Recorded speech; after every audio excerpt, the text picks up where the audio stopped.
उस टाइम पे I still remember कि मैं एक एग्जांपल दिया करता था। 1974 में एक मूवी आई थी जिसका नाम था रोटी कपड़ा और मकान। मेरा मानना ये है कि शायद उस टाइम पे वो नाम इसलिए दिया गया था कि उस टाइम पे वो बेसिक नेसेसिटी थी। तब बेसिक नेसेसिटी रोटी कपड़ा और मकान था। आज इंटरनेट पे ऐड हो गया। लेकिन आज की डेट में अगर हम इंटरनेट के अलावा कोई चौथी चीज़ को भी ऐड करने की कोशिश करेंगे तो मेरे ख्याल से वो इलेक्ट्रिसिटी है, वो पावर है। मैं कई दिन पहले ही मेरे पास एक वीडियो आया इंस्टाग्राम में, the life without electrical energy. अगर आप सोचिए कि आज की डेट में हम अपनी लाइफ को इमेजिन करें बिना इलेक्ट्रिसिटी के तो वो कैसी होगी। बिजनेस है, इसकी फाइनेंशियल प्लानिंग कैसे करते हो आप लोग? फाइनेंस कैसे मैनेज कर रहे हो? फाइनेंस कोई ज़्यादा लंबा चौड़ा खेल नहीं है सर हमारे फील्ड में। हमारे साथ आप बी मित्र में, आप बी मित्र के कॉन्सेप्ट में आपको थोड़ा सा इसको भी डिस्कस कर लेते हैं। बी मित्र कॉन्सेप्ट बहुत अच्छा है sir. One of my friend recommended actually. कुछ समय पहले हम लोग बैठे थे तो मेरे एक दोस्त ने बी मित्र के बारे में बताया। धीरे धीरे बातें बढ़ती गई और आज फाइनली देखिए अरुण जी ने बता दिया सर। नहीं, आप हमारे साथ हैं। मैं Arun Abraham B Mitra podcast में आज हम स्वागत करते हैं mister Vishwadeep Jindal, Nikola power private limited के डायरेक्टर हैं। आज हम इनसे पावर के बारे में डिस्कस करेंगे। Not political power, not muscle power, industrial power में कैसे काम करते हैं उसके बारे में डिस्कशन करेंगे। तो welcome mister Vishwadeep Jindal ji. Thank you sir, शुक्रिया सर, बहुत बहुत।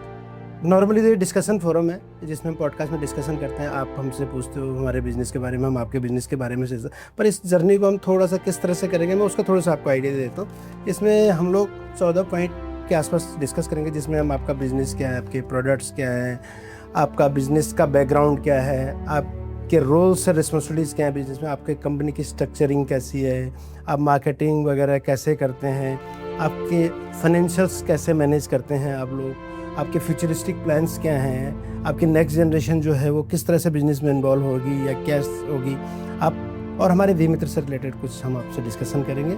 यही इस पॉडकास्ट का वो होगा इस तरह।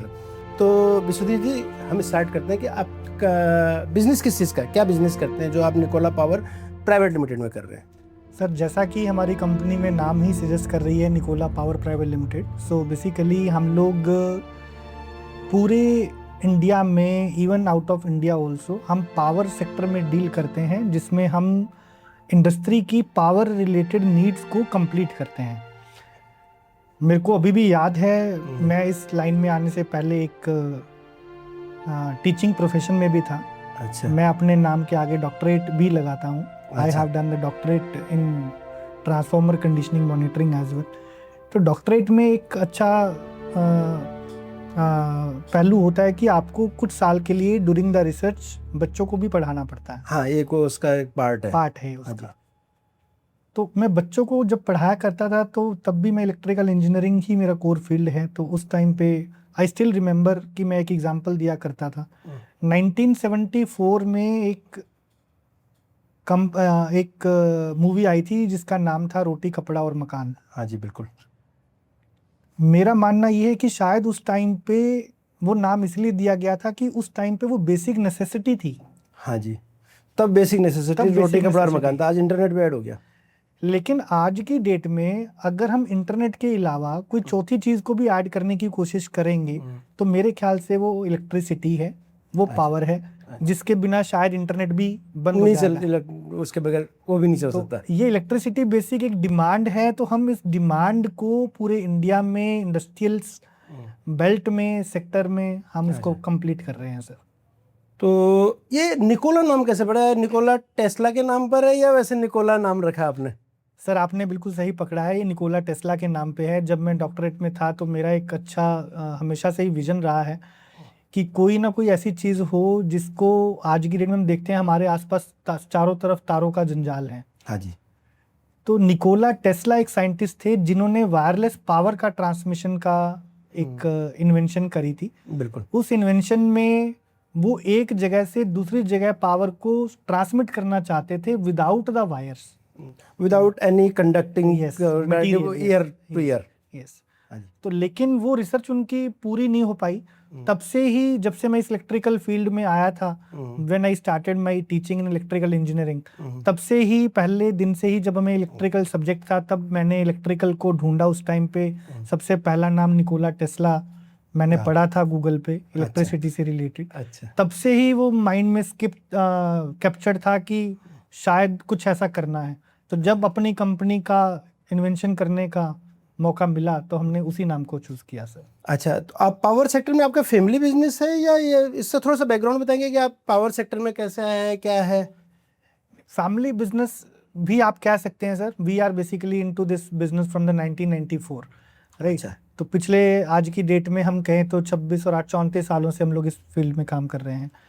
धीरे धीरे हमने अपने आप को एक्सटेंड किया है। हमारी family, we are now a joint family, तो हमारी फैमिली सारी इसी बिजनेस में थी। धीरे धीरे मेरे brother and I got involve into this profession, तो धीरे धीरे हमने इसको आगे एक्सपेंड किया है। तो निकोला पावर आपका कॉन्सेप्ट था, निकोला नाम पर। इससे पहले आपके पावर सेक्टर में ही काम पावर सेक्टर में ही हम काम कर रहे हैं सर पिछले 34 सालों से। हमारा जो बेसिक काम है वो ट्रांसफार्मर मैन्युफैक्चर करना है। जैसे हमारी बॉडी का एक मेन ऑर्गन है जिसका नाम हार्ट है, जिसके बिना हमारी बॉडी किसी काम की नहीं है, वैसे ही इलेक्ट्रिकल इंजीनियरिंग में पावर सेक्टर में जो इसका कोर हार्ट है वो एक ट्रांसफार्मर है। अच्छा। तो वो ट्रांसफार्मर की मैन्युफैक्चरिंग, उसकी डिजाइनिंग, उसकी इंजीनियरिंग, उसकी सप्लाई, देन उसकी इंस्टॉलेशन एंड मेंटेनेंस, अच्छा। ये हमारा कोर फील्ड है सर। तो अगर हम ये बात करें, निकोला पावर में आप ट्रांसफार्मर बनाते हैं, उससे रिलेटेड सर्विसेज सारी बाकी प्रोवाइड चीज़ें करते हैं सर। हाँ। अब हम लेमन की भाषा में बात करते हैं कि जी। जैसे आप शायद आप पैनल वगैरह पे कुछ बनाते हैं, जी। तो एक लेमन की भाषा में बात करें तो ट्रांसफार्मर होता क्या है, हम कैसे उसको समझे? यानी अब सारे साइंस के स्टूडेंट तो नहीं है कि सबको पता होगा ट्रांसफार्मर क्या काम करता है। हमें तो दिख गया कि एक डब्बा सा लगा हुआ है, उसमें इधर से लट्टू टाइप के तारे लगी हुई है, वो ट्रांसफार्मर है। पर ये नहीं पता कि उसके खराब होने से इम्पैक्ट क्या पड़ता है। नहीं तो बिजली के तार तो ऐसे जुड़ आ जाएगा, ट्रांसफार्मर क्या रोल प्ले करता है, इसकी वर्किंग क्या है, थोड़ा सा लोगों को बताओगे किस तरह से, या हमें समझना हो तो कैसे समझें? ट्रांसफार्मर सर बेसिकली हमारी इलेक्ट्रिकल की डिमांड को पूरा करता है। आज हम सारे के सारे इलेक्ट्रिकल कंज्यूमर हैं, शायद इसलिए मैंने चौथा नाम इलेक्ट्रिकल एनर्जी ऐड किया है रोटी कपड़ा और मकान के साथ में। हमारी सबकी जिंदगी अधूरी है बिना ट्रांसफार्मर के, बिना इलेक्ट्रिकल एनर्जी के। और अगर हम इलेक्ट्रिकल को समझें तो वो अकेला ट्रांसफार्मर है। अच्छा। ट्रांसफार्मर बेसिकली इलेक्ट्रिकल एनर्जी को, इलेक्ट्रिसिटी को एक प्लेस से दूसरे प्लेस तक पहुंचाता है विद इन स्टेप अप और स्टेप डाउन करके। स्टेप अप और स्टेप डाउन का मतलब, जैसे थोड़े से 10 साल पीछे चलें तो हम देखेंगे, या आज की डेट में भी अगर आप देखेंगे, एसी के साथ में एक वोल्टेज स्टेबलाइजर लगता है। हाँ, बिल्कुल लगता है। जो वोल्टेज पीछे से आ रही है हमारे घरों में, अगर वो कम ज़्यादा होती है तो हमारे इक्विपमेंट के हिसाब से स्टेबलाइजर उसको स्टेबलाइज वोल्टेज कर लेता है। सिमिलरली ट्रांसफार्मर भी वोल्टेज के लेवल को अप एंड डाउन करता है, दैट पर एज पर आवर रिक्वायरमेंट। मान लेते हैं हमारे घरों में जो लोड है वो लोड 1 किलोवाट का है, आपके घर में मीटर लगाया, मीटर का लोड आपने 1 किलोवाट सैंक्शन किया, तो 1 किलोवाट की डिमांड को सरकार पूरा कर रही है। हाँ जी। ऐसे ही इंडस्ट्री का जो लोड है वो मेगावाट में होता है। हाँ जी। किलोवाट को 1000 से मल्टीप्लाई करते हैं तो मेगावाट आता है। हाँ जी। तो इसका मतलब क्या हुआ कि उनका 10 मेगावाट है, 20 मेगावाट है, 30 मेगावाट है, जिसपे उनकी पूरा प्लांट चलेगा, पूरा इंडस्ट्री चलेगी। बिल्कुल। लेकिन वो लोड सरकार नहीं देती उतना। हाँ जी। सरकार उनको एक लिमिटेड लोड देती है, उस लोड को वो लेके, उस सप्लाई को वो लेके सरकार से अपने इंटरनल प्लांट में एक ट्रांसफार्मर लगा लेते हैं। उस ट्रांसफार्मर से उसकी कैपेसिटी को वो एनहांस कर लेते हैं जितनी कैपेसिटी उनको चाहिए। अच्छा। तो ट्रांसफार्मर बेसिकली हमारी घर की, हमारी इंडस्ट्री की जितनी डिमांड है उसको इलेक्ट्रिसिटी पे चलने लायक बनाता है। जैसे पीछे से हमने 10 किलोवाट का कनेक्शन लिया इलेक्ट्रिक, अब उस 10 किलोवाट के कनेक्शन को, अब मेरे यहाँ रिक्वायरमेंट कितनी है? मेरे यहाँ रिक्वायरमेंट 20 किलोवाट की है, तो आप उस कनेक्शन पे 10 किलोवाट तक ही चला सकते हैं। अच्छा। अगर आपको 20 किलोवाट चलाना है तो आपको एक ट्रांसफार्मर लगाना पड़ेगा अपने प्लांट में, अपने घर में, जो कि पीछे से सप्लाई आ रही है जितनी भी, उसको वो 20 किलोवाट तक बना दे। अच्छा। तो 20 किलोवाट जब वो बनाएगा, उस 20 किलोवाट को आप पैनल के थ्रू अपने पूरे घर में, पूरी इंडस्ट्री को आप चला सकते हैं। ठीक है। अब ये जो ट्रांसफार्मर होता है, इसको दोबारा से ब्रीफ से और समझेंगे, अभी कुछ कुछ मेरे भी कॉन्सेप्ट और क्लियर होते जाएंगे। तो अब ट्रांसफार्मर कोई एक पर्टिकुलर साइज होता है या अलग अलग साइजेस होते हैं, या किस तरह से, क्या क्या चीज इसकी कैटेगरीज क्या होती हैं, क्या क्या ट्रांसफार्मर के अलग अलग साइज होते हैं सर, जैसा आपने अभी बताया 10 किलोवाट और 20 किलोवाट। तो ट्रांसफार्मर को मेजर करने का जो यूनिट है वो एमवीए कैपेसिटी होता है। अच्छा, किलोवाट को मेगावाट में और मेगावाट को एमवीए में, मिली वोल्ट एम्पियर इसकी कैपेसिटी है। ओके, तो जितनी इसकी कैपेसिटी बड़ी होगी उतना ही इसका ट्रांसफार्मर का साइज बड़ा होगा। तो ट्रांसफार्मर का सबसे छोटा साइज आज की डेट में हम कहेंगे कि 1 फीट बाय 1.5 फीट का हो सकता है। बड़ा सबसे छोटा जो आपने अक्सर गली के नुक्कड़ पे पोल पे लगे हुए अच्छा, देखे होंगे। ठीक। और बड़े से बड़ा साइज आपका इसका 500 MVA तक का हो सकता है, जिसके अंदर लगभग अगर आप कहें तो 60 से 70 लोग ट्रांसफार्मर के अंदर बैठ के क्लास लगा सकते हैं। अच्छा, इतना बड़ा भी ट्रांसफार्मर हो सकता इतना बड़ा भी ट्रांसफार्मर होता है। तो इंडस्ट्री में basically power step up step down इसको करने के लिए ये लगता है ट्रांसफार्मर लगता है। अब इसके अलावा आपके बाकी और क्या प्रोडक्ट्स हैं है। ट्रांसफार्मर सर एक ऐसा एसेट है इंडस्ट्री का, जैसे मैंने आपको बताया कि ये हमारी बॉडी का हार्ट है, ये इंडस्ट्री का हार्ट है ट्रांसफार्मर। जब हार्ट है तो ये उतना ही कॉस्टलियर भी है, सबसे सेंसिटिव और सबसे महंगा इक्विपमेंट है। एज आज की डेट में अगर हम बात करें, जिसके प्लांट में इलेक्ट्रिकल सप्लाई कुछ सेकंड के लिए बंद होती है तो उसका लाखों करोड़ों का नुकसान उन सेकंड्स में हो जाता है। अच्छा जी। तो वो सारे चाहते हैं कि हमारा ये जो अनएक्सपेक्टेड शटडाउन है, फेलियर है, सारा प्लांट बंद ना हो। अच्छा, तो इसलिए वो ट्रांसफार्मर को हमेशा से चलते रहना देना चाहते हैं। तो अच्छा। ट्रांसफार्मर चलते रहना चाहिए, साथ के साथ उसकी मेंटेनेंस होगी।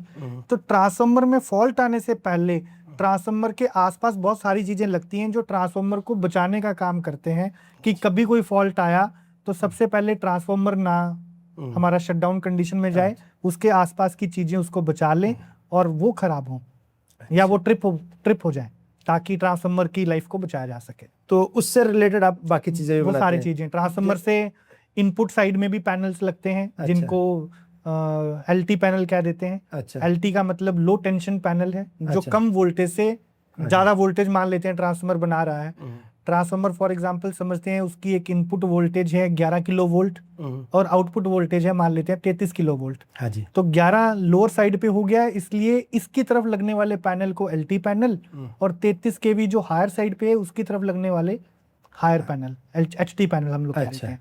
तो वो पैनल्स हो गए। पैनल्स के साथ में ट्रांसफार्मर जिस फील्ड में लगता है, जिस सब स्टेशन में लगता है, उसका नाम है ग्रिड।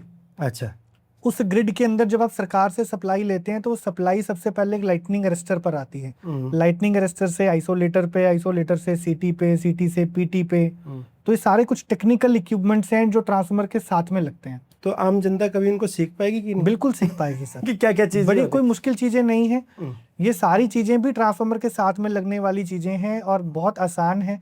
बस थोड़ा सा फोकस देना पड़ता है, थोड़ा सा उसको समझना पड़ता है। बड़ी आसान चीजें हैं सारी। तो हम ट्रांसफार्मर बेचते हैं, बाकी उसके एसेसरीज भी साथ में हम लोग देते हैं, प्लस उसकी एएमसी हम लोग सर्विसेज का भी काम करते हैं कम्प्लीटली। तो अपना बैकग्राउंड जो थोड़ा सा और ब्रीफ में बताएंगे, आपके फादर वगैरह क्या करते थे, किस तरह से थे, क्या चीज़ थे? सर माय फादर बेसिकली आम साधारण बिजनेसमैन थे। हमारा फैमिली बिजनेस स्टार्टिंग में ट्रांसफार्मर्स नहीं था, धीरे धीरे उनको किसी ने बताया कि ट्रांसफार्मर्स एक ऐसा चीज़ है, तो हमारी फैमिली ने स्टार्टअप किया ट्रांसफार्मर्स। धीरे धीरे हम लोगों ने इसको बड़े लोअर लेवल पे स्टार्ट किया, फिर सिटी लेवल पे, देन स्टेट लेवल पे, स्टेट से फिर हम इंडिया लेवल पे आए, देन हम लोग एक्सपोर्ट में पहुंच गए। अच्छा। हम लोगों के अफ्रीका में भी 3 आज की डेट में ऑफिसेज हैं, फैक्ट्रीज अच्छा। हैं, Ethiopia and Nigeria and Kenya. Then हमने अपनी कैपेसिटी को एनहांस किया है, छोटे ट्रांसफार्मर से मीडियम एंड मीडियम से लार्ज पावर ट्रांसफार्मर हम उसको बोलते हैं। ओके। पावर ट्रांसफार्मर में आज की डेट में फिर हमने एक नई कंपनी क्रिएट करी। हमें एक प्रॉब्लम आ रही थी कि ट्रांसफार्मर हम सप्लाई कर रहे हैं लेकिन मार्केट में उसको इंस्टॉल करने वाले लोग बहुत कम हैं, एक्सपर्ट लोग बहुत कम हैं। अच्छा, ये बहुत सारी इंडस्ट्रीज में चल रहा है कि उसके जो सर्विसेज है या वो चीज़ें हैं उसके लिए लोग नहीं मिल पा रहे हैं। यस, लोग नहीं मिल पा रहे हैं। तो फिर हमने अपना ही एक दूसरा यूनिट क्रिएट किया है, स्पेक्ट्रम डायग्नोस्टिक करके, जिसके अंदर हम सारी ये AMC maintenance activities, erection activities हम सारी करते हैं सर। अच्छा, तो आप लोग कितने भाई बहन हो जो इस बिजनेस में हो? हम लोग तीन भाई हैं सर। अच्छा, तो आप क्या देखते हो और बाकी भाई क्या कौन सा बिजनेस देखते हैं, क्या मैं जो purely Nikola power and spectrum diagnostic दोनों को मैं लीड करता हूँ sir. One of my brother is taking care of our parent company with my father, and the third brother is taking care of is a CA basically and taking care of all the units और of financial accounting घर पे ये financing में yes, वो सारी yes, के sir, सारी. तो ये इस तरह आपका मेजर रोल क्या है अपनी इंडस्ट्री में, अपनी कंपनी के अंदर? आप क्या स्पेसिफिक जो आप देखते हो, आप टेक्निकल बैकग्राउंड से हो तो टेक्निकल ज़्यादा देखते हो या बाकी चीज़ें, जैसे बाकी कंपनी के ओनर्स हैं या जो CEO या हम डायरेक्टर कह रहे हैं कि वो सारी चीज़ों में बोलते हो, आप सारी चीज़ों में बोल रहे हो, पर्टिकुलर आपकी कोई वो है? सर डेजिग्नेशन मेरा मैनेजिंग डायरेक्टर का है, लेकिन क्योंकि मैं टेक्निकल बैकग्राउंड से हूँ, मैं इंजीनियरिंग मैंने पढ़ा है, डॉक्टरेट मेरा ट्रांसफॉर्मर फील्ड है, तो हम लोग इस बिजनेस में बेसिकली बहुत सारे लोग बिजनेस स्टार्ट करते हैं ना तो बिजनेस पॉइंट ऑफ व्यू से स्टार्ट करते हैं कि पैसा कमाएंगे. क्योंकि मैं R&D बैकग्राउंड से हूँ तो हम लोग R&D करने के लिए इस फील्ड में आए, तो R&D करते करते बिजनेस सीख लिया और बिजनेस स्टार्ट हो गया. अच्छा. तो क्योंकि टेक्निकल बैकग्राउंड हूँ इसीलिए हर साइट पे मौजूद होना, हर साइट पे खड़े होना, हर ट्रांसफॉर्मर को पर्सनल लेवल पे जाके चेक करना, देखना, इवेल्युएट करना, ये मेरा पैशन है. तो मैनेजिंग के साथ साथ में मैं सारा टेक्निकल भी, तो प्रॉब्लम भी आराम से आइडेंटिफाई होती है, सॉल्यूशन में निकल जाता है. यानी लड़के या जो टेक्नीशियन वो ये नहीं बोल पाते कि ये है, तो समझ में नहीं आया कि ये उसने गलत चीज़ बोल दी और वो नहीं, तो यानी प्रॉब्लम. तो बेसिकली आप टेक्निकल फील्ड का सारा वो देखते हो, टेक्निकल आइडियाज आपके सारे के सारे. अपनी जो निकोला पावर है जो आपकी वो है, इसकी स्ट्रक्चरिंग कैसे, बिजनेस की स्ट्रक्चरिंग कैसे, कौन कौन क्या क्या रोल रिस्पॉन्सिबिलिटीज, किस किस तरह से आपने स्ट्रक्चर किया हुआ अपने पूरे बिजनेस को? फुल फ्लैट सर हमने एक प्राइवेट लिमिटेड कंपनी क्रिएट करी है. आने वाले समय में भी हमारा प्लान है कि हम इसको बड़ी जल्दी लिस्ट कर लें. तो आज की डेट में as a private limited company वही सारे रोल्स, वही सारे ऑर्गेनाइजेशन स्ट्रक्चर में जैसे होते हैं मैनेजिंग डायरेक्टर, देन उसके बाद CFO है, CEO है, देन उसके बाद हर एक डिपार्टमेंट जैसे क्वालिटी है, उसके बाद R&D है, सेल्स है, मार्केटिंग है, परचेज है, अकाउंट्स है, HR है, टेक्निकल फील्ड है, इंजीनियरिंग है, डिजाइनिंग है. तो सारे वैसे ही फील्ड्स हैं, सारे फील्ड्स के सारे डिपार्टमेंट्स के डेडिकेटेड पर्सन्स हैं जिनको हम डिपार्टमेंटल हेड्स कहते हैं. उनके नीचे उनके सबॉर्डिनेट्स हैं, उनके नीचे उनकी पूरी पूरी टीम है जो काम करती है. तो everybody is responsible for their own department. तो अपने पास टोटल एम्प्लॉय स्ट्रेंथ कितनी होगी अगर हम टोटल अपनी आउटसोर्स की नहीं बात करते, हम इन हाउस की बात करें तो? हमारे पास आज की डेट में मोर देन 230 पीपल हैं सर. मोर देन 230, और हर एक के रोल एंड रिस्पॉन्सिबिलिटीज डिफाइंड है सर. क्योंकि हमने ना बहुत टाइम से बिजनेसेस को एनालिसिस करता रहता हूँ, लोगों से बात करता हूँ, तो मैक्सिमम में क्या होता है कि एक्चुअल में एक ही आदमी सब कुछ कर रहा होता है. आपके यहाँ ये स्थिति नहीं लगती मेरे को? नहीं, ये स्थिति नहीं है सर. सबके रोल्स रिस्पॉन्सिबिलिटी डिफाइंड है. जो क्वालिटी की टीम है उनका काम प्योरली क्वालिटी को मॉनिटर करना है. जो R&D की टीम है उनका काम प्योरली रिसर्च एंड डिजाइनिंग को लेके है कि हम इस ट्रांसफॉर्मर में क्या नया कर सकते हैं, आपके कस्टमर की डिमांड को कैसे पूरा किया जा सकता है, कैसे उनकी बजट में ये लाया जा सकता है. सेल्स का काम प्योरली प्रोडक्ट को सेल करना है, राइट. इंजीनियरिंग का काम प्योरली इंजीनियरिंग करना है, राइट. तो परचेज का काम मटेरियल प्रोक्योर करना है. तो everybody is independent in our company sir, and taking their independent decisions. बहुत अच्छा. इसके अलावा आपका मार्केटिंग और सेल्स डिपार्टमेंट कैसे काम करता है? आप लोग मार्केटिंग कैसे करते हो, सेल्स कैसे कर रहे हो प्रोडक्ट के लिए? तो उसके लिए किस तरह से टीम है और किस तरह का इंफ्रा आपने क्रिएट किया हुआ कि आप प्रोडक्ट को सेल कर पा रहे हो और डिमांड क्रिएट हो पा रही है? क्योंकि कंपटीशन आपको भी फेस होता होगा, सारी दुनिया में कंपटीशन फेस होता है, तो कंपटीशन भी फेस कर रहे हो, तो आपकी मार्केटिंग और सेल्स की स्ट्रेटजीज किस तरह से काम करती हैं? कॉम्पिटिशन सर मार्केट में पहले दिन से ही काफ़ी था. आज की डेट में कॉम्पिटिशन और भी बढ़ गया है. रिसेंटली हमारा देश जो है वो सोलर पावर प्लांट्स के ऊपर फोकस्ड है. सोलरिंग जो है वो बहुत लार्ज स्केल पे बढ़ रही है, तो इसलिए ट्रांसफॉर्मर इंडस्ट्री में ट्रांसफॉर्मर्स की डिमांड बहुत बढ़ गई है. अच्छा. आज की आपको मैं बीच में एक चीज़ रोक रहा हूँ, मेरे को अचानक बीच में एक सवाल आया. अभी पीछे सोलर इंडस्ट्रीज पे एक बात चल रही थी, तो कुछ रिसर्च आई है जो मैंने सुनी है, पढ़ी है, थोड़ा बहुत सही है गलत है मेरे को नहीं पता, कि जहाँ भी सोलर प्लांट्स लगे हैं उनकी वजह से वहाँ के इन्वायरमेंट में कुछ टेम्परेचर इंक्रीज हो रहा है. जो नॉर्मलाइज टेम्परेचर अगर वहाँ का 30 है तो 32, 33, 31.5 इस तरह से, ये कुछ इस तरह की आपने भी सुनी है जैसे आप पावर सेक्टर से जुड़े हो? 1 से 1.5 डिग्री का अंतर जरूर पड़ता है, जिसका कोई मेजर इफेक्ट नहीं है. No doubt sunlight, solar energy क्या है जो डायरेक्ट सनलाइट को एब्जॉर्ब करके कन्वर्ट करती है टू द इलेक्ट्रिकल एनर्जी. तो सनलाइट तो वैसे भी ऑल डे प्रेजेंट है सर, राइट। तो जब हम उसको स्टोर करके ट्रांसमिशन कर रहे हैं तो माइनर इफेक्ट्स हैं 1 to 2%, 1.5% जो टेम्परेचर के अंदर है। इतना बड़ा इम्पैक्ट नहीं है हमारी नॉर्मल लाइफ पे, कोई इम्पैक्ट बिल्कुल नहीं पड़ा। अब दोबारा मार्केटिंग एंड सेल्स पे आते हैं कि आप किस तरह से मार्केटिंग एंड सेल्स। डिमांड बढ़ रही है, डिमांड से हर किसी की जरूरत है। आज की डेट में टाटा भी है, रिलायंस भी है, अडानी भी है, ये सारे सोलर सेक्टर में इन्वॉल्व हो चुके हैं। सब लोग अपने अपने सोलर प्लांट्स को इंस्टॉल कर रहे हैं। गवर्नमेंट, कुछ समय पहले की बात है, आपने भी महसूस किया होगा कि हमारे इंडिया में, देश भर में लगभग हर एक स्टेट में, इवन आज भी कुछ स्टेट हैं जहाँ पे इलेक्ट्रिसिटी के कट लगते हैं कि जी 2 घंटे, महीने में एक बार तो दिल्ली में भी हो जाता है, महीने में एक बार दिल्ली में भी हो जाता है। पहले तो ये आपने देखा होगा, एक्सपीरियंस भी किया होगा कि 4-4 घंटे दिन में लाइट नहीं आती थी, 6-6 घंटे लाइट नहीं आती थी। उसका मतलब क्या था, उस टाइम पे इलेक्ट्रिकल एनर्जी की सप्लाई इतनी नहीं थी। पर रामायण देखने के लिए, महाभारत देखने के लिए रेगुलर लाइट आती थी। बिल्कुल। आज की डेट में अगर हम महसूस कर रहे हैं कि लाइट महीने में एक बार जा रही है, इसका मतलब डिमांड को पूरा किया जा रहा है। डिमांड को पूरा किया जा रहा है। पूरा करने का मतलब इतने प्लांट्स बैक एंड पे लग रहे हैं जो रेगुलर जनरेशन कर रहे हैं और कंज्यूमर तक पहुंचा रहे हैं। जितनी जनरेशन होगी उतनी डिमांड होगी, जितनी डिमांड होगी उतना ही सेल्स टीम के लिए टारगेट अच्छा है, सेल्स करना अच्छा है। सारे ट्रांसफार्मर इंडस्ट्री आज की डेट में फुल्ली लोडेड है। अच्छा। अगले 1 साल तक के लिए किसी ऑर्डर की कोई कमी नहीं है, कोई कमी नहीं है। तो इसलिए मार्केटिंग और सेल्स पे ज्यादा पेनिट्रेशन करने की जरूरत नहीं पड़ती, कोई जरूरत नहीं है, क्योंकि कोई सप्लाई पूरी नहीं कर पा रहा, क्योंकि हर एक की अपनी जो कैपेसिटीज हैं फुल हो रही होंगी तो किसी और को ऑर्डर्स जाएंगे। गवर्नमेंट भी इवन सोलर प्लांट को लेके बड़ी फोकस्ड है और उन्होंने सारी स्टेट्स को एक टास्क दिए हुए हैं कि अपने एग्जिस्टिंग इंफ्रास्ट्रक्चर को अपग्रेड करना, क्योंकि पहले जब इतनी सप्लाई नहीं थी तो इंफ्रास्ट्रक्चर अकॉर्डिंगली था। जब आज सप्लाई बढ़ गई है, जनरेशन बढ़ गई है, तो उस जनरेशन को कंज्यूम करने के लिए इंफ्रास्ट्रक्चर भी डेवलप करना बड़ा जरूरी है। अच्छा, जो आपके कंपटीटर हैं मैक्सिमम इस इंडस्ट्री में, वो आपकी तरह हाईली एजुकेटेड हैं या किसी टीम वो हायर करके, वही टेक्निकल लाइन के हायर करके फिर वो कर रहे हैं, या सारे हाईली टेक्निकल बैकग्राउंड के हैं? जो आपने अपने कंपटीशन में, मैं नाम नहीं ले रहा, ऐसा पूछ रहा हूँ जनरल। ऐसा नहीं है सर, बहुत सारे लोग हमसे बहुत पहले से भी हैं, बहुत सारे बड़े बड़े ब्रांड्स भी हैं जिनके पास बहुत अच्छी टीम है। द डिफरेंस कम्स इज सारे लोग इसी प्रोफेशन में बिजनेस पॉइंट ऑफ व्यू से हैं। They started somewhere, now they are manufacturing, now they are experienced.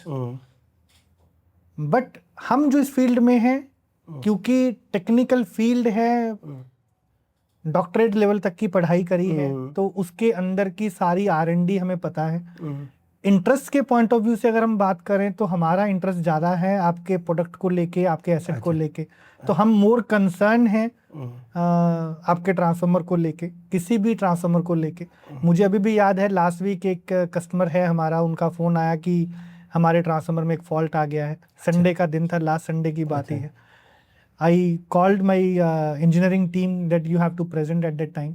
My team को पहुंचने में सारा समय, अरेंज करने में, सारा मटेरियल अरेंज करने में, साइट पे जाके एक्टिविटी करने में थोड़ा समय लगता ही है, लेकिन उनसे पहले मैं ओवरनाइट ट्रेवल करके मैं खुद पहुंच गया। अच्छा। द रीजन बिहाइंड इट कि मेरा इंटरेस्ट है, टेक्निकल बैकग्राउंड है। कस्टमर को जब ऐसी सर्विसेज प्रोवाइड करते हैं तो customer is really satisfactory and appreciated कि आप इस लेवल पे होके भी खुद साइड पे मौजूद हैं, तो we found really good results. अच्छा, जैसे आप बिजनेस कर रहे हो, अब आप एक एक्स अमाउंट की सेल्स पे हो, अब 2 चीज़ें हैं। अब आपने सेल बहुत अच्छी इंक्रीज कर दी, और कई बार क्या होता है टेक्निकल चैलेंज एक आता है, आपने उस टेक्निकल चैलेंज को वो किया, तो आपको ज़्यादा खुशी किस में मिलती है? सेल बहुत अच्छी करी, या खुशी तो टेक्निकल चैलेंज को कंप्लीट करने में ही मिलती है, क्योंकि आज नहीं तो कल जो क्वालिटी देगा सर्वाइवल उसी का ही होना है।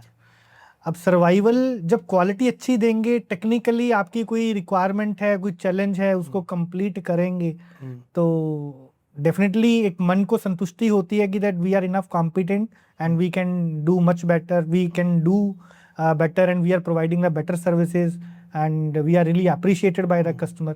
जब कस्टमर अप्रिशिएट करता है तो सेल बढ़ने के पीछे कोई दो राय है ही नहीं। अच्छा, कभी ऐसा भी आता है कि रात के 2 बजे फोन आ जाएगा, ट्रांसफार्मर खराब हो गया और आपकी जरूरत पड़ जाए, ऐसा होता है? या वो, या इस स्थिति से आप बाहर निकल चुके हो? नहीं, ये पहले बिल्कुल बहुत होता था। जब हमने स्टार्टअप किया था तब क्योंकि टीम कम होती है, टीम धीरे धीरे बनती है, लोग धीरे धीरे जुड़ते हैं, तब उस टाइम पे भी कॉल्स आया करते थे, कॉल्स आज भी आते हैं, लेकिन आज रात को मेरे को जाने की जरूरत नहीं पड़ती। टीम आगे है, वेल सफिशिएंट है, वेल कॉम्पिटेंट है, they are managing the whole things at their level. तो कभी ऐसा भी होता है कि केवल आपकी जरूरत पड़े उनको, या वो सारी चीज़ अब टीम इतनी सफिशिएंट हो गई, टीम या कहीं पर टेक्निकल ऐसी जरूरत पड़ जाए?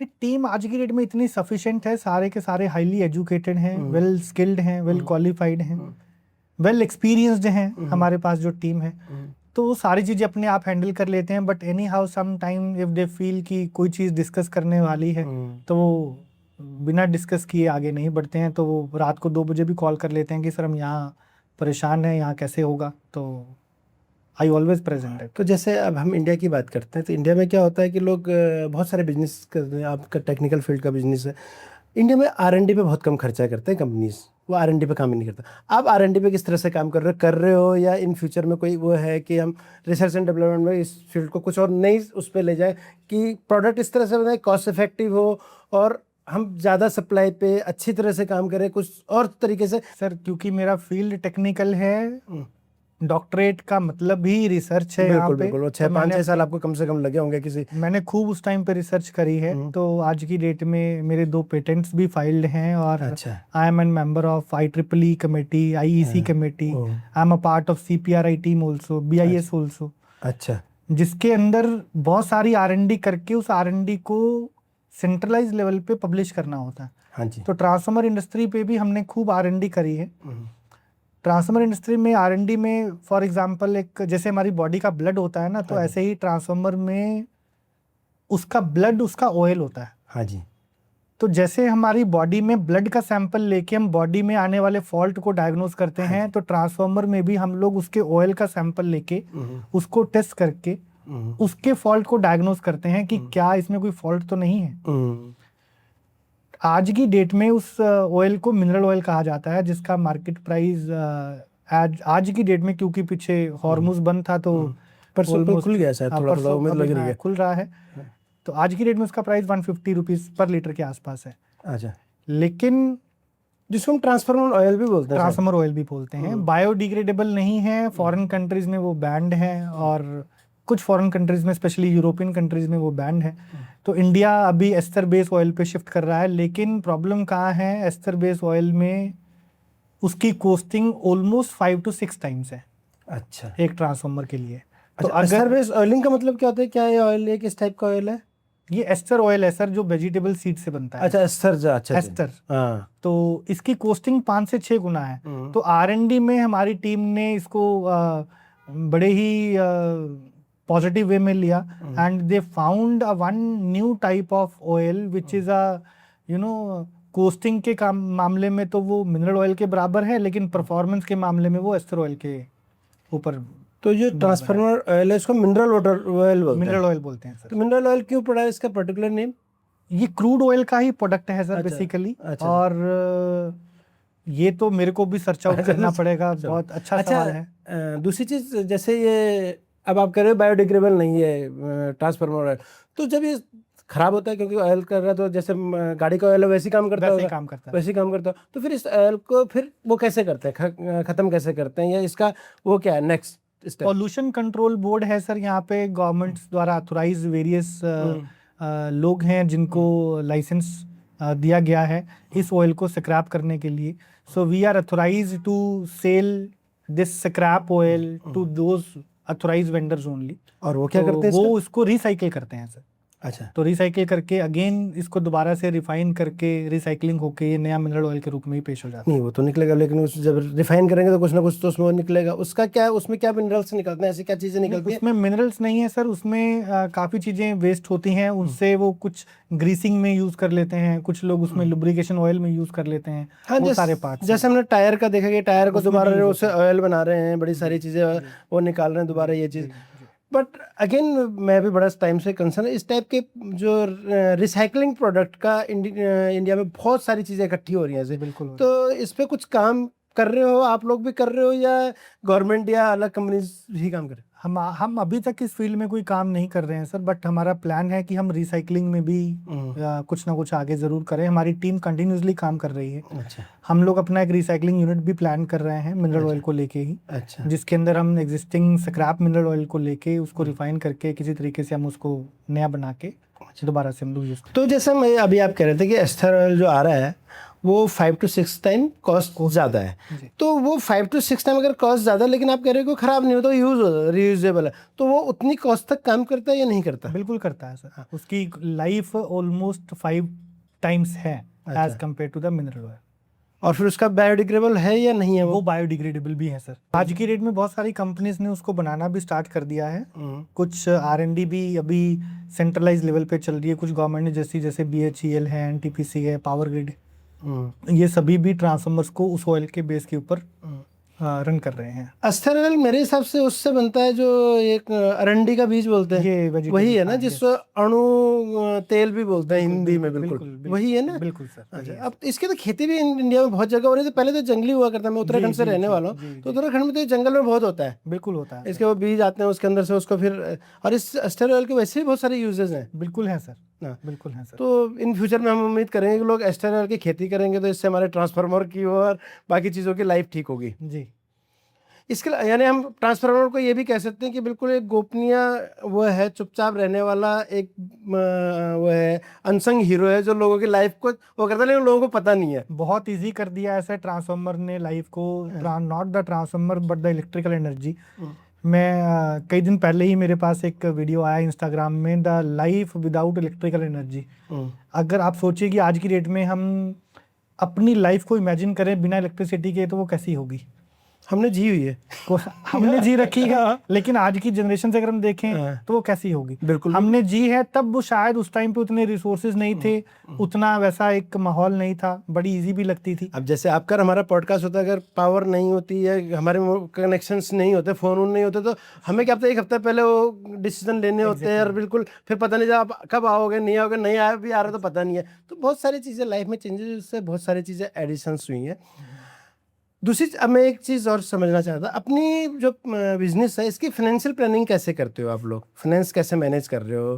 फाइनेंस कोई ज़्यादा लंबा चौड़ा खेल नहीं है सर हमारे फील्ड में, क्योंकि प्रोडक्ट बड़ा कॉस्टली है, तो इसमें कुछ इफ एंड बट का कोई केस है नहीं है। हमारी सारी पेमेंट्स बड़ी स्मूथ हैं, बिफोर डिस्पैच होती हैं। मोस्टली इंडस्ट्री सारी बिफोर डिस्पैच करती हैं, स्पेशली कुछ गवर्नमेंट टेंडर्स को छोड़ के।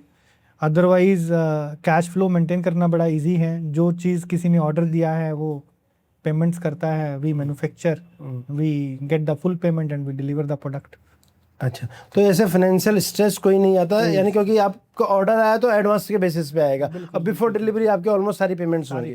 और जो गवर्नमेंट ऑर्डर्स हैं उसमें आपको बैंक गारंटीज वगैरह ये देनी पड़ती हैं, या जो MSME की अब स्कीम्स हैं उनका बेनिफिट मिलता है? कुछ में बेनिफिट्स भी मिलता है सर, कुछ स्टेट्स में बेनिफिट्स भी हैं, कुछ स्टेट्स में अभी तक वो नहीं है। डिपेंड करता है टेंडर टू टेंडर, कौन सी टेंडरिंग अथॉरिटी ने टेंडर पब्लिश किया है। तो बहुत सारी टेंडरिंग अथॉरिटी के बैंक गारंटी के क्लॉजेज आज भी हैं, बहुतों के नहीं भी हैं। तो डिपेंड करता है टेंडर टू टेंडर। अब जैसे आप अफ्रीकन कंट्रीज़ में शायद एक्सपोर्ट भी कर रहे हो, अफ्रीकन कंट्रीज़ में बड़े सारे इश्यूज आते हैं कई बार सप्लाई में या इंस्टॉलेशन में, या तो आपको वहाँ पे क्या चैलेंजेस फेस हो रहे हैं? चैलेंजेस नंबर 1, वहाँ पे अभी तक इंफ्रास्ट्रक्चर पूरा का पूरा डेवलप नहीं हुआ है, तो थोड़े से चैलेंजेस स्टार्टिंग स्टेज में हैं। अफ्रीकन कंट्रीज़ को ने अपने आप को डेवलप करने के लिए टारगेट दे रखा है, and they are developing in a very high speed also. So वहाँ पे डिमांड बड़ी अच्छी है।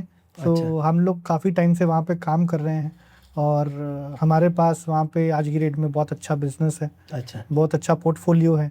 तो थोड़े से चैलेंजेस स्टार्टिंग में हर जगह पे आते हैं, लेकिन कुछ मेजर चैलेंजेस नहीं है। गवर्नमेंट सपोर्टिव है, सारे फंड्स को लेके भी कोई इशू नहीं है। अच्छा। और स्पेस को लेके कोई इशू नहीं है, सिक्योरिटी को लेके कोई इशू नहीं है। अच्छा, ऐसा कुछ नहीं है। मेजर कौन सी कंट्रीज को हम लोग एक्सपोर्ट कर रहे हैं? हम लोग कीनिया में हैं सर, और Nigeria and Ethiopia, Uganda, Rwanda.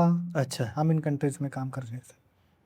तो अभी हम अफ्रीकन कंट्रीज में किसी टाइप की इस टाइप की कोई प्रॉब्लम्स नहीं आ रही हैं।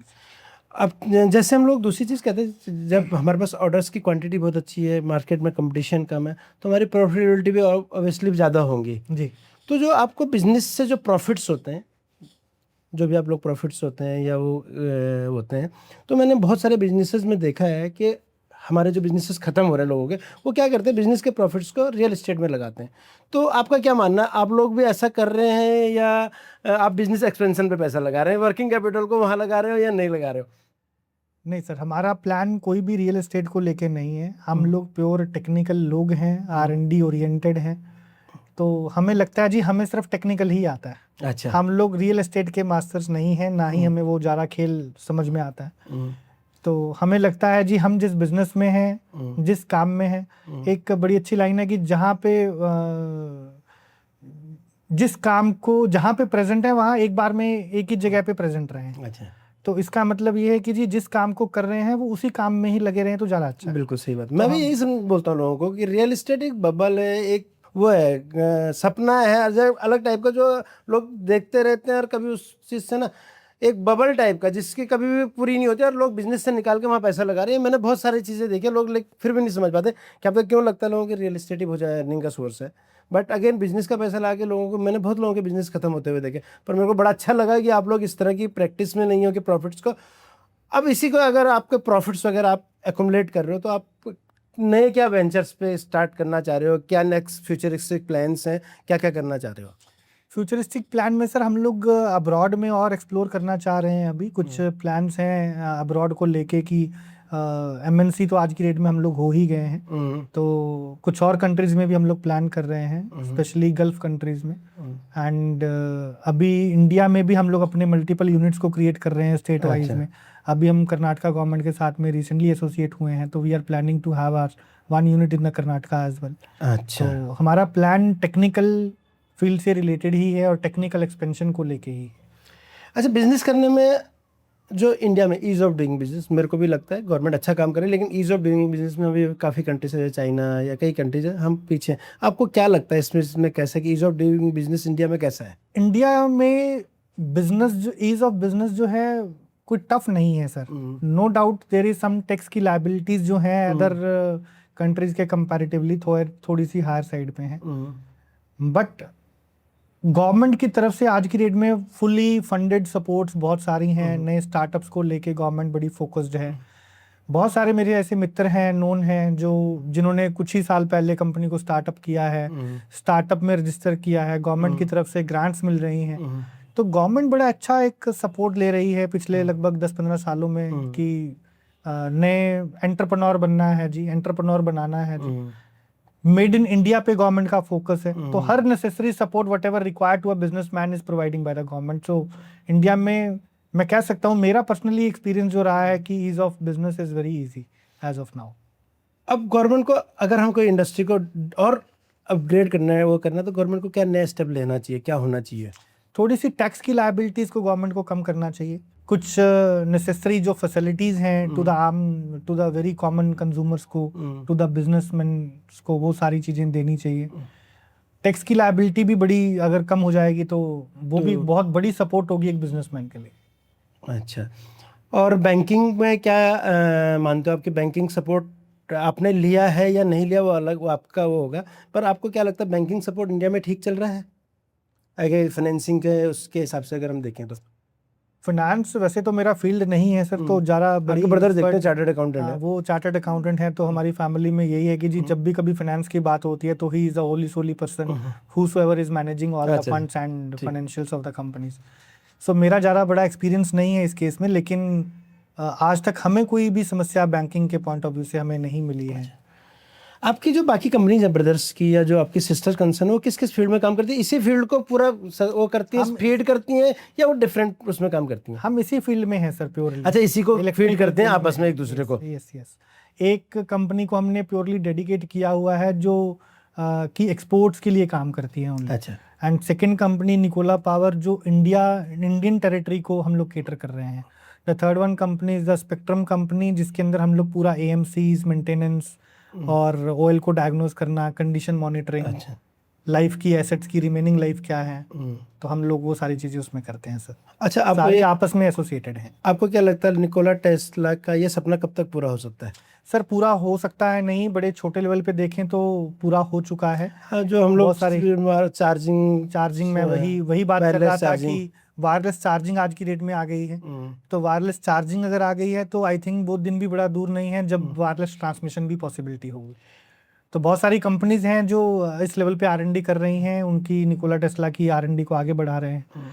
तो अगर आज की डेट में वायरलेस चार्जर आ गए हैं मोबाइल फ़ोन के लिए, तो बड़ी जल्दी वायरलेस ट्रांसमिशन भी अवेलेबल हो। तो सवाल सबके दिमाग में था, वायरलेस ट्रांसमिशन तो स्टार्ट हो गया, अब मेरे यहाँ मीटर लगा, पड़ोसी ने मेरा वायरलेस वाली बिजली यूज़ कर दी, तो उसकी बिलिंग की को कैसे वो क्या कैसे काम करेगा? आपको थोड़ा बहुत आइडिया होगा, इतना कंप्लीट आइडिया है या नहीं, ये किस तरह से काम करेगा ये इस तरह के क्योंकि फाइनेंशियल ट्रांजेक्शन तो आ गई इसके अंदर भी। अब आपकी इंडस्ट्री में आप किसकी बिजली कौन यूज़ कर रहा है कैसे पता चलेगा? नहीं, ये आगे अब टेक्नोलॉजी कैसे कैसे बढ़ती है। ये वायरलेस ट्रांसमिशन का मतलब ये नहीं है कि कंज्यूमर के लिए वायरलेस ट्रांसमिशन है। वायरलेस ट्रांसमिशन का मतलब है जहाँ पे जनरेशन हो रही है वहां से लेके कंज्यूमर तक वो बीच का जो मीडियम है that is known as a transmission. तो कंज्यूमर के पास जब इलेक्ट्रिकल एनर्जी आ गई है तो इलेक्ट्रिकल एनर्जी को अगेन जब कंज्यूमर यूज करेगा तो उसका बिलिंग सिस्टम वैसे ही रहने वाला है। अच्छा। तो वायरलेस ट्रांसमिशन को आप दूसरी भाषा में समझो तो जैसे मोबाइल टावर्स हैं। अच्छा। आज की डेट में अच्छा। आज आप देखिए आपके पास मोबाइल है, आपका अपना मोबाइल है, आपके बेटे का अपना है, आपके पड़ोसी का अपना है, लेकिन इन तीनों को जो रेंज मिल रही है वो एक ही टावर से मिल रही है। अच्छा। और उस टावर से अगर आप उस टावर पे रेंज कहाँ पे आई, वहां पे एक एंटीनाज लगे हैं, RF एंटीनाज लगे हैं, तो उस एंटीना कोई रेंज वो नियर बाय एक और टावर से उसको मिल रही है। अच्छा। तो ये सारा सिस्टम आपस में इंटरकनेक्टेड होगा। तो जैसा आज की डेट में मोबाइल टावर्स काम कर रहे हैं वैसे ही आगे चल के वायरलेस ट्रांसमिशन काम करेगी। अब जैसे मोबाइल टावर्स में तो जो मोबाइल काम करता है शायद वो तो सिग्नल्स बेस पे काम करता है, लेकिन जैसे इलेक्ट्रॉनिक कंप्लीटली इलेक्ट्रॉनिक जो मेरे को समझता है इलेक्ट्रॉन का ट्रांसमिशन होता है इलेक्ट्रॉन से, तो ये वायरलेसली इलेक्ट्रॉन कैसे ट्रांसमिशन होंगे फिर? सर ये भी अभी तक एक R&D का पार्ट है। हमारी टीम भी कंटिन्यूसली इस पे काम कर रही है, इवन मैं भी इसके ऊपर स्टडी कर रहा हूँ। थोड़ा सा लंबा प्रोजेक्ट है, थोड़ा सा समय जरूर लगेगा, बट आई होप सो कि इंडिया में बड़ी जल्दी ये भी सिस्टम डेवलप। आप सेकंड जनरेशन बिजनेस में हो या थर्ड जनरेशन बिजनेस में? Second generation. सेकंड। और आपके अब नेक्स्ट जनरेशन जो है वो क्या है, वो क्या बिजनेस में आना चाहती हैं क्या? सर सभी का प्लान यही होता है कि जी जब हमने एक बिजनेस स्टार्टअप किया है, नौकरी और बिजनेस में यही एक डिफरेंस है। जब भी आप एक नौकरी करते हैं तो आप नौकरी के किसी भी शिखर तक पहुंच जाएं, आपके बच्चों को फिर से जीरो से स्टार्ट करना पड़ता है। बिजनेस में ये एक एडवांटेज है कि आप एक जब बिजनेस को जीरो से स्टार्ट करते हैं तो एक ऐसे मुकाम तक ले जाते हैं जिससे आपकी जनरेशन को फिर उस मुकाम पे जाके डायरेक्ट पहुंच मिल जाती है और आपको उन्हीं को वहीं से मैनेज करना होता है। अब डिपेंड करता है जनरेशन टू जनरेशन, उनका इंटरेस्ट क्या है, उनकी कैपेबिलिटीज क्या है, उनका पोटेंशियल क्या है। तो अगर वो इंटरेस्टेड होंगे, पोटेंशियल उनमें अच्छा होगा, तो definitely they will handle it. अब जैसे हम लोग मैं तो फर्स्ट जनरेशन बिजनेस में, मैंने कई बार next generation second third generation में एक प्रॉब्लम देखी है कि वो एकदम बिजनेस में ही आते हैं लेकिन उनको हडल्स पता नहीं होते, क्योंकि उन्होंने कभी प्रॉब्लम्स पर तो काम किया नहीं, तो सीधे सॉल्यूशन ही मिले होते हैं, तो कई बार वो प्रॉब्लम हैंडल नहीं कर पाते। तो मेरा ये मानना है और बहुत लोगों का मानना भी होगा कि जब नेक्स्ट जनरेशन बिजनेस में आती है तो उनको ये करना चाहिए कि उनको पहले कहीं जॉब करानी चाहिए अपनी इंडस्ट्री से अलग, कहीं पहले उनको कहीं समझना चाहिए काम कैसे होता है, क्या होता है, फिर काम कैसे लेना है लोगों से। ये होना चाहिए नहीं होना चाहिए? आप क्या मानते हैं इस बात का? बिल्कुल होना चाहिए, ये एक मैंडेटरी पार्ट है। इवन मैं तो ये कहता हूँ क्योंकि मैं टीचिंग प्रोफेशन में भी रहा हूँ। आज का अगर टीचिंग का स्टाइल देखते हैं तो वो सारा प्योरली थ्योरेटिकल बेस्ड हो गया है, जिसमें प्रैक्टिकल नॉलेज बहुत कम है। बहुत सारे इंजीनियर्स आज की डेट में इलेक्ट्रिकल ऐसे पास आउट हो रहे हैं जिनको अपने घर में अगर पंखा ठीक करने को बोल दिया जाए तो शायद वो पंखा भी ठीक नहीं कर, कॉन्सेप्ट ही पता नहीं होगा पंखा चलता कैसे है। यस, तो इसलिए ये स्किल्स बड़ी इंपॉर्टेंट हैं, बड़ी ज़रूरी हैं। नो डाउट रिजेक्शन भी एक पार्ट है लाइफ का, तो टेक्निकल एस्पेक्ट्स जो आते हैं, टेक्निकल चैलेंजेस जो आते हैं, वो भी एक पार्ट है। धीरे धीरे अगर हम स्टार्टिंग अर्ली स्टेज में ही, अर्ली एज में ही हम लोग अपने किड्स को, अपने चिल्ड्रंस को, अपने आस पड़ोस में नियर बच्चों को और एंगेज कर लेंगे, तो जितनी जल्दी वो स्किल्स के ऊपर फोकस करेंगे उतनी ही जल्दी वो आगे चल के मैनेजिंग रोल्स को भी बड़े अच्छे इजीली हैंडल कर पाएंगे। अभी आपको बिजनेस करते हुए कितना टाइम हो गया करीबन? मैं सर लगभग 15 साल से इस फील्ड में हूँ। अब इन 15 साल में आपको मेजर चैलेंज क्या क्या फेसेस हुए? हर साल कुछ ना कुछ नए चैलेंज आते हुए, कुछ पुराने, बीच में कोविड भी आया, ये अभी गल्फ ये वॉर भी आ रही है, तो मेजर चैलेंज क्या आपको फेस हुआ अभी तक का? मेजर चैलेंज आज का हमारे फील्ड में सबसे बड़ा जो है सर वो है awareness in the industrial people. अच्छा। आज की डेट में हर कोई क्वालिटी वर्क कराना चाहता आपका है। ये सारा ब्लू कलर जॉब से तो नहीं है? नहीं नहीं नहीं, हाँ। क्वालिटी वर्क कराना चाहता है, लेकिन दे आर नॉट अवेयर कि टेक्निकल फील्ड में ये सारी चीज़ें हो सकती हैं। फॉर एग्जांपल जब कभी मेंटेनेंस करते हैं तो मेंटेनेंस के काम में मेंटेनेंस करते करते ट्रांसफार्मर उससे पहले चल रहा था, रेगुलर सर्विसिंग थी, रेगुलर सर्विसिंग करते करते पता लगा इसमें ये भी फॉल्ट है, ये इसको ठीक किया जा सकता है। कस्टमर कहता है जी कि पहले आज तक ये चल रहा था, बहुत बढ़िया था, आपने खोला तो शायद ऐसा हो गया। अच्छा। नंबर 2, पहले ऐसा था जी, अब आपके पास अगर हमने दिया तो ये ऐसा कैसे हो गया। अच्छा। तो दे आर नॉट अवेयर कि टेक्निकल चीज़ें हैं, बिल्कुल क्लोज एसेट है ये। जैसे चलती चलती गाड़ी कभी कभी होता है ना कि हम आज सर्विस सेंटर गए हैं जी, गाड़ी हमने सर्विस करने के लिए दी है, तो नई नई चीज निकल के आ गई, कुछ चीजें अपने आप हो रही थी लेकिन पता नहीं चल रही थी, बिल्कुल पता नहीं चलती। ये एसेट, ट्रांसफार्मर एक ऐसा एसेट है जो बिल्कुल साइलेंट है, जिसको आपने थोड़ी देर पहले साइलेंट हीरो का नाम भी लिया। साइलेंट है, अपनी जगह से हिलता नहीं है, इमूवेबल प्रॉपर्टी है, एक जगह पे टिका रहता है, इसके अंदर कोई हलचल नहीं होती है किसी भी टाइप की। तो जब तक वो चल रहा है बहुत अच्छा चलता है। किताबों में लाइफ इसकी 25 साल लिखी गई है और प्रैक्टिकलिटी में ये अपनी किताबों की एज से लगभग डबल तक भी और मोर देन डबल भी काम कर जाता है। कभी कभी बहुत अच्छा चल रहा होता है, लेकिन जब कभी हम सर्विस उसकी करते हैं तो पता लगता है जिसके अंदर ये भी चीज़ें थी, ये भी थी। तो उस टाइम पे कस्टमर के पास उसका बैकअप नहीं होता, क्योंकि बैकअप ना होने से अगर आज ही उसका ट्रांसफार्मर नहीं चला है तो सारी चीज़ें रुक जाती हैं, उसके लिए एक बहुत बड़ा लॉस क्रिएट हो जाता है ऑन द स्पॉट। तो ये अवेयरनेस बड़ी ज़रूरी है कि इसको टाइमली सर्विस कराना, मेंटेनेंस कराना बहुत ज़रूरी है। किसी कोई एक्सपायर डेट भी होती है ट्रांसफार्मर की, या नॉर्म यानी चल रहा है तो चल रहा है? किताबों में सर लाइफ इसकी 25 साल लिखी गई है एज पर स्टैंडर्ड जो गाइडलाइंस हैं इनके, जो BIS हैं इनकी, जो या सेंट्रल इलेक्ट्रिकल अथॉरिटी के जो रूल्स हैं, उनमें हर 10 साल के बाद इनकी सर्विसिंग मेंटेनेंस ड्यू है, ज़रूरी है, करानी भी चाहिए।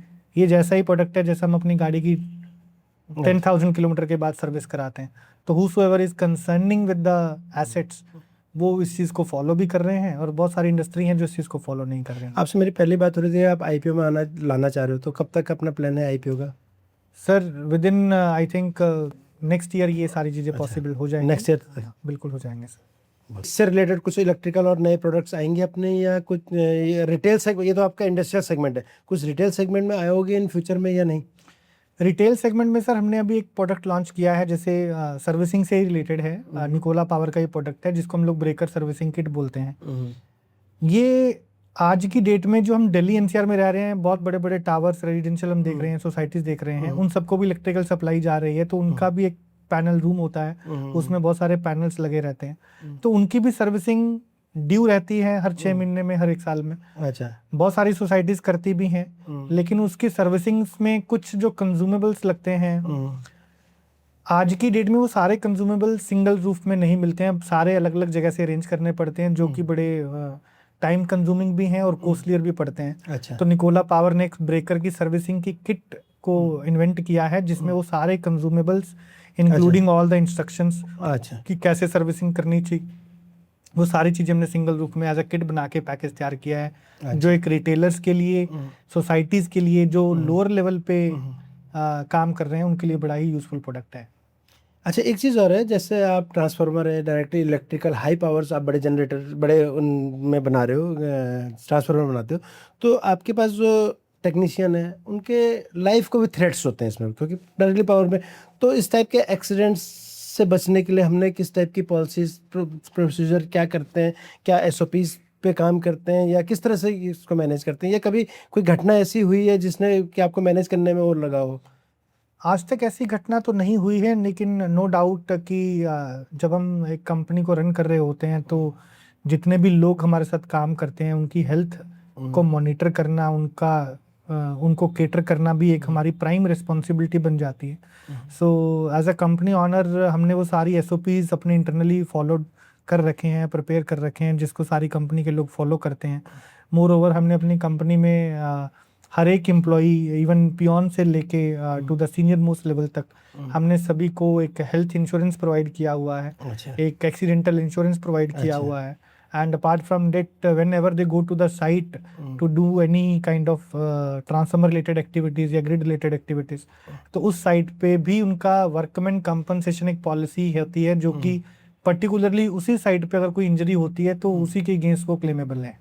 तो अच्छा। हम लोग वो भी हर साइड टू साइड वो इंश्योर करते हैं। अच्छा, एक मैन, आप जैसे 230 आपकी एक ही कंपनी में एम्प्लॉय, तो मैन पावर मैनेजमेंट में आपको क्या समस्याएं आती है? वैसे तो आपका एचआर सब कुछ देखता होगा, लेकिन टेक्निकल फील्ड है, बहुत सारे लोग टेक्निकल नहीं है, कुछ ही टेक्निकल है, कई बार दूसरी इंडस्ट्री उठा के ले जाती है, तो इस टाइप के चैलेंजेस को कैसे फेस वो ठीक कर रहे हो? सर आज की डेट में पीपल हायरिंग भी एक अलग ट्रेड हो गया है, बहुत एक अच्छा इंडस्ट्री बन चुकी है, एक अलग से इंडस्ट्री बन चुकी है। आई स्टिल रिमेंबर कि जब लिंक्डइन आया था तो एक सोशलिज्म के लिए आया था, लेकिन धीरे धीरे आज की डेट में अगर देखते हैं तो लिंक्डइन पे भी लोग सारे हायरिंग ही कर रहे हैं। सारी हायरिंग ही कर रहे हैं। हमने बहुत सारी हायरिंग लिंक्डइन से की है। तो इसके अलावा और बहुत सारे पोर्टल जो पहले थे, naukri.com है, शाइन है, जॉब इंडिया है, बहुत सारे ऐसे पोर्टल्स हैं। एचआर एक प्रॉपर डिपार्टमेंट है हमारे पास, पूरी टीम है जो लोगों का आना जाना डेली बेस पे लगा हुआ है। Everybody is looking for the growth, किसी को यहाँ अच्छा लगता है, किसी को वहाँ अच्छा लगता है। तो ये एक सिलसिला है, ये प्रोसेस है, ये डेली का पार्ट। हम इसको रेडी रहते हैं कि भाई कभी भी कोई चीज़ हम उसके हिसाब से मैनेज अपने आप को इक्विप्ड किया हुआ है। तो कितने % अगर हम मान के चलो, कुछ लोग तो नॉर्मली कई इंडस्ट्रीज में होता है कि हमें 100 लोगों की ज़रूरत है तो 80-90 में काम कर रहे होते हैं, लेकिन जिस सिचुएशन में जैसे हम आपको कह रहे हैं कि हम 100 की ज़रूरत है तो 110 से 120 पे काम करते हैं, या हम 80-90 पे काम करते हैं? नहीं, हम +20% पे काम कर रहे हैं। +20% पे काम करते हैं, तो यानी अगर कुछ भी हो तो इम्पैक्ट ज़्यादा ना पड़े। मैं लोगों को यही समझाने की कोशिश भी करता हूँ कि जब भी आप वो इंडस्ट्री चला रहे हो तो आप अपने फाइनेंस से लेकर हर चीज़ में इस चीज़ की आपके पास वो होनी चाहिए कि आप इतने एम्प्लॉय एक्स्ट्रा पे कर पाओ, और जिससे कि आपको कहीं पे सेटबैक्स आप बचा पाओ। नहीं, मेरा एक और भी मानना है सर कि शायद एक वो भी समय था जब मैं भी एक नौकरी किया करता था, तो आज जब ऊपर वाले ने एक जरिया बनाया है नौकरी देने का, तो एक अपॉर्चुनिटी दी है लोगों की सेवा करने का, तो क्यों नहीं। आपने जॉब कहाँ पर करी, किस चीज़ में जॉब करते थे? मैं सर टीचिंग प्रोफेशन में, टीचिंग में रहे हो, ये इलेक्ट्रिकल इंजीनियरिंग में। अच्छा, तो कहाँ पे पढ़ाते थे आप? मैं सर बठिंडा का एक इंस्टीट्यूट है, ज्ञानी gel Singh engineering campus, Punjab का पहला गवर्नमेंट इंस्टीट्यूट है इंजीनियरिंग कैंपस, मैंने वहाँ टीच किया है। अब हमारे साथ आप भी मित्र में, आप भी मित्र के कॉन्सेप्ट में आपको थोड़ा सा इसको भी डिस्कस कर लेते हैं। हमने आपके बारे में बहुत समझ लिया। वी मित्र कॉन्सेप्ट बहुत अच्छा है sir, one of my friend recommended. Actually मेरा अक्सर एक एजेंडा रहा है कि ज़्यादा से ज़्यादा लोगों से मिलना। मैं अभी भी अपनी डेली की रूटीन लाइफ में कंपनी मैनेजमेंट के साथ साथ 24/7 अवेलेबल हूँ फॉर द टेक्निकल डिस्कशन के लिए, लेकिन साथ के साथ लोगों से मिलना मेरे को बड़ा अच्छा लगता है। अच्छा। तो ऐसे ही मेरे को याद है कुछ समय पहले हम लोग बैठे थे तो मेरे एक दोस्त ने वी मित्र के बारे में बताया, तो मैंने और क्यूरियोसिटी दिखाई कि जी ये कैसे होता है, क्या काम करता है। धीरे धीरे बातें बढ़ती गई और आज फाइनली देखिए अरुण जी ने बुला लिया सर। नहीं, आप हमारे साथ हो। तो हम लोग कम्युनिटी बिल्ड करना चाह रहे हैं बिजनेस। जैसे आपकी टर्नओवर बहुत अच्छा है, आप अपने पास कस्टमर बेस्ड मार्केटिंग, आपका अपना स्किल्स हैं, आपके अपनी सेल्स स्किल है, तो शायद हमारे जो लोग हैं उनको देने के लिए नहीं होगा, लेकिन आपके उनके पास देने के लिए बहुत कुछ है। तो हमारा कॉन्सेप्ट ही यही है कि किसी के पास देने के लिए किसी के पास वो है, तो आप अपनी नॉलेज गेन कर रहे हो, लोगों के साथ कनेक्ट कर रहे हो, यही हमारा वो है। नहीं, बहुत अच्छा प्लेटफॉर्म है सर। मैंने लगभग 3-4 मीटिंग्स वी मित्र की अभी रिसेंटली अटेंड करी हैं, तो उसमें बहुत सारे ऐसे एंटरप्रेन्योर्स मिले हैं जिनके पास मेरे लिए कुछ सीखने को बहुत कुछ है, जिनके एक्सपीरियंस से मैं अभी भी बहुत कुछ सीख सकता हूँ। और अगर उनकी ग्रोथ में हम बात करें तो बहुत सारे ऐसे कस्टमर्स हैं जिनका रेफरेंस मैं उनको दे सकता हूँ और उनको मैं पहुँचा सकता हूँ। तो ये एक सोशलिज्म है, बहुत अच्छा प्लेटफॉर्म है। तो जैसा एक पहले कभी रिसेंटली एक ऐप थी, मेरे को अभी भी याद है, someone from my employ told me कि एक ऐप है ब्ला ब्ला कार करके। हाँ, ब्ला ब्ला, मैं एक बार गया हूँ पीछे एक ही दिन। तो मैं एक दिन किसी जगह जाना था, तो मेरे एम्प्लॉय ने भी जाना था, तो ही सेड टू मी, मैंने उनको कहा कि आप मेरे साथ ही चलो। ही सेड टू मी कि नहीं सर, मैं पहुंच जाऊंगा कैब से। मैंने कहा आपके पास भी कार है और इतनी दूर जाती है, आप अफोर्ड कर लेंगे? कह रहे नहीं सर, एक ब्ला ब्ला कार है। तो मैंने उस दिन उस कॉन्सेप्ट को समझा, मेरे को बड़ा अच्छा लगा। बिल्कुल। लोग पहले जॉइंट फैमिली में होते थे, बिल्कुल होते थे, धीरे धीरे लोग न्यूक्लियर में आते चले। हाँ, बिल्कुल आ गए। है ना। अब न्यूक्लियर से देखो, एक ब्ला ब्ला कार ने एक बड़ा अच्छा कंसेप्ट दिया है कि लोगों को ज्वाइंट करने का। बिल्कुल सही बात है। वो 4 घंटे का ट्रैवल है तो 4 घंटे में गॉसिप्स हो गए, बातें हो गई, सोशलिज्म हो गया, नेटवर्किंग हो गया, बिल्कुल। अपना उनको समझा दिया, उनका हमने समझ लिया, और कोस्ट शेयरिंग हो गया। बिल्कुल सही बात है। तो वैसा ही एक ये प्लेटफॉर्म बड़ा अच्छा मेरे को लगा अभी मित्र, जिसमें हम लोग सोशलिज्म कर रहे हैं, लोगों से कनेक्ट कर रहे हैं, बहुत सारे एंटरप्रेन्योर्स आपस में जुड़े हैं, तो सबके पास लिंक्स हैं सर। अब हम क्या अच्छा कर रहे हैं और हमें क्या इम्प्रूवमेंट की जरूरत है? नहीं, आपका सब कुछ बहुत अच्छा है सर, कुछ भी मेरे को नहीं लगता ऐसी ज़रूरत है। तो फिर भी कुछ एडिशंस करने हो? एडिशंस में बस एक ये है कि हम लोग अगर अपने कस्टमर की डिटेल्स को भी शेयरिंग पे ले जाएं तो ज़्यादा सूटेबल हम उस पे ऑलरेडी काम कर रहे हैं, हमारे पास ऑलरेडी डेटा है वो डेटा हम धीरे धीरे लोगों के साथ शेयर करना चाहिए, वो परमिशन से। जैसे आपके 10 कनेक्ट हैं, आप परमिशन देते हो तो हम लोगों से शेयर करेंगे, लेकिन विदाउट परमिशन हम कुछ नहीं, हम हर एक की सिक्योरिटी, हर एक के उसको काम करना चाहते हैं। तो इस पर हम लोग ऑलरेडी काम कर रहे हैं। इसके साथ साथ हम आपसे रेगुलर फीडबैक्स लेते रहेंगे कैसे काम करेंगे। इसी के साथ धन्यवाद विश्वदीप जी। थैंक यू सर, नमस्कार। आपसे दोबारा मिलेंगे और बहुत सारे टेक्निकल डिस्कशन करेंगे, पावर से रिलेटेड, पावर सेक्टर से रिलेटेड। फिर आप नए सेगमेंट्स में जाएंगे, जब आप आईपीओ लाएंगे तो फिर उस पर भी हम लोग आपसे बात करेंगे। बिल्कुल सर, बिल्कुल। धन्यवाद। थैंक यू सर, नमस्कार। बीमित्र पॉडकास्ट में जुड़ने के लिए आप हमसे कनेक्ट कर सकते हैं। हम आपके साथ आपका पॉडकास्ट, आपके बिजनेस से रिलेटेड जो भी, कि आप क्या करते हैं, कैसे करते हैं, आपके बिजनेस के इनसाइट्स क्या है, आउटसाइड्स क्या है, प्रॉब्लम्स क्या है, आप कैसे लोगों को एजुकेट कर सकते हैं, इस बारे में आप अगर हमारे साथ पॉडकास्ट करना चाहते हैं तो हमारी टीम से कनेक्ट कर सकते हैं। Thank you.